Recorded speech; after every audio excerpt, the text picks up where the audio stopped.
The movers were carrying boxes through the front door when I pulled into the driveway. For a moment, I thought I had made a mistake, that I'd pulled into the wrong house. But the faded shutters, the worn welcome mat, and the rosebush my mother planted years ago told me this was still my parents' home. Our home. I slammed the car door and ran up the steps. "Excuse me, what are you doing here?" A man in a gray uniform paused mid-step, balancing a box in his arms. He looked at me as though I was the intruder. "New owner asked us to move this in today. You must be the sister." "The what?" My voice cracked. I shoved past him into the hallway. The walls, once lined with family photos, were bare. Furniture was gone. My mother's old rocking chair, the one she used to soothe me to sleep, was nowhere in sight. A stranger stood in the living room, calm, polished, flipping through papers on a clipboard. He looked mid-50s, silver hair combed neatly, wearing a pressed suit that didn't belong in a dusty house. "Who are you?" I demanded. He glanced up, eyes steady, almost warm. "Mr. Harris," he said. "The new owner. And you must be Laura, my wife." The room tilted. My hands went cold. I stared at him, certain I had misheard. "You're what?" He smiled faintly, like someone indulging a joke. "My wife. Everything is in order." He held up the clipboard, flipping to a page I didn't understand. Lines of text, signatures, one of them looked like mine. I stepped back, shaking my head. No, this is my house." "You bought it?" "From who?" "From your brother, Daniel," Harris replied smoothly. "He handled everything." "I expected you would already know." The name hit me like a punch. Daniel. My brother. The one who swore he'd never touch the house, that it was all we had left of our parents. I grabbed the papers out of Harris's hand, scanning the lines. Deed transfer. Sale agreement. And then another page, marriage certificate. My name printed neatly next to his. I dropped the papers like they were burning my fingers. "This is insane. I never signed this." "You're not my husband." His expression didn't change. If anything, he looked patient. "Denial is common at first," he said quietly. "But the documents are valid. Daniel assured me you would come around." The movers shuffled awkwardly in the background, avoiding eye contact. One of them muttered, "Maybe we should wait outside," and they carried the box back out the door. I turned on Harris, my chest tight. "Where is Daniel?" "He was here earlier," Harris said. He wanted to be the one to explain, but he had urgent matters. He set the clipboard on the mantel as if nothing about this was unusual. You'll find he was thorough. The house, the paperwork, even the marriage. All legal. All final. My heart pounded in my ears. I staggered toward the staircase, needing to see something familiar. My old bedroom, my parents' room, but Harris's voice stopped me cold. "Laura," he said, gently but firmly. "You don't need to look upstairs. That part of your life is over. You're home now. With me." I spun around, every muscle tense. He was watching me, calm, composed, as if he belonged here and I was the intruder. And then the realization hit me with terrifying clarity. This wasn't a mistake. It wasn't a misunderstanding. Daniel hadn't just sold the house. He had sold me. The bigger question gnawed at me, louder than my own heartbeat. Why would my brother hand me over to this man? I didn't wait. I stormed out of the house, my phone shaking in my hands as I called Daniel. He picked up on the third ring, his voice casual, almost rehearsed. "Laura." I was going to explain. "Explain what?" I cut him off. "That you sold our parents' house without telling me? That some stranger is standing in our living room calling me his wife." Silence. Then a sigh. "It's complicated. I had debts. Real debts, Laura. If I didn't pay them off, things would have gotten ugly." Harris offered a deal. "A deal?" My voice cracked. "You traded me? To pay off your mistakes?" You don't understand, Daniel said quickly, defensive now. It wasn't like that. He promised you'd be taken care of. Better than I ever could. He said you'd be safe. Safe. The word made me colder than anything else. Safe with a man I'd never met? Safe in a house that no longer belonged to me? I hung up before I screamed something I couldn't take back. My legs carried me back inside, my stomach in knots. Harris was still there, standing by the mantel, patient as ever. Did Daniel explain? He asked. I wanted to slap the calm off his face.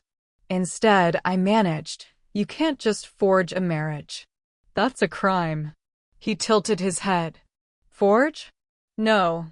Everything has been filed properly. The county clerk has it. You're welcome to check. My chest tightened. You're saying there are legal records? Correct. He slipped a folded paper from his jacket and handed it to me. It wasn't just a certificate, it had a seal. A notary stamp. My signature at the bottom. I scanned the page, ball rising in my throat. The signature looked like mine. Not perfect, but close enough that it could fool an office clerk. I didn't sign this, I whispered. You must have forgotten, he said softly. Daniel witnessed it. The room spun. My own brother's name was listed as the witness. I shoved the paper back at Harris. I'm calling the police. Do that, he replied, unbothered. But you'll find they already recognize this marriage. Which means, he glanced around the empty living room, then back at me. You don't just lose the house, Laura. You lose your freedom to walk away. A chill swept through me. My brother hadn't just sold property. He'd bound me legally to this man. And the bigger question loomed, heavier than before. If the law already saw me as Harris's wife, how far had Daniel gone to make this possible? I didn't waste another second. The next morning, I was sitting across from a lawyer in a cramped downtown office, pushing the forged marriage certificate across his desk. My hands wouldn't stop trembling. He scanned it silently, then adjusted his glasses. At first glance, it looks authentic. Seal, notary, signatures. But the notary ID here, he tapped the corner, it expired last year. Whoever prepared this didn't expect anyone to check. Relief flickered in my chest, but it was gone as quickly as it came. So it's fake? That means this whole marriage thing is invalid. The lawyer's expression didn't change. Fake documents are a crime, yes. But here's the problem. Someone filed them.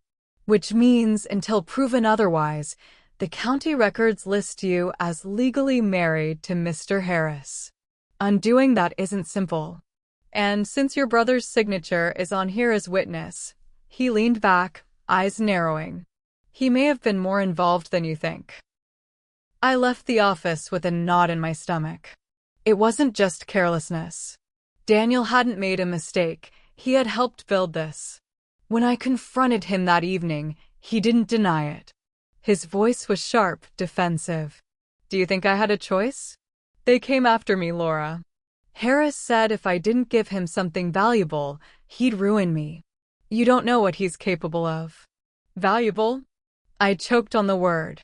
You thought I was something you could trade? Daniel's eyes darted away, shame mixing with something darker fear. It wasn't supposed to go this far. He said it would just be paperwork, leverage. That he'd never use it. I didn't think he'd claim you. My knees felt weak. Every word was a dagger.